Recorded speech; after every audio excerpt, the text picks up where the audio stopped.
All right, this is where things get a little exciting. Creating products to go live in the Spree store. So first you're gonna wanna select the right calendar to associate your product or service with. The default is the events calendar, but if you're adding a consultation product, such as a private tasting, a private tour, a bridal consultation, or even like a hair and makeup trial run, items like that should be associated with the consultation calendar. Now, if you're a wedding venue, then additional options will appear, where you can associate this product or service with a particular space or one of your locations. Now, the Active on Save feature is used to make a product or service immediately available when you create one, or simply save it for later.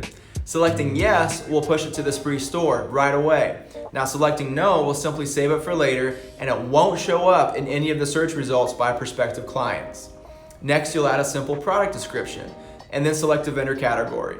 Now, only the vendor categories you selected when you initially registered will appear in the drop-down section. Finally, give your product or service a price, which can be either a fixed rate or based on the guest count, which is also kind of handy. You can also let us know if your product or service requires a price minimum.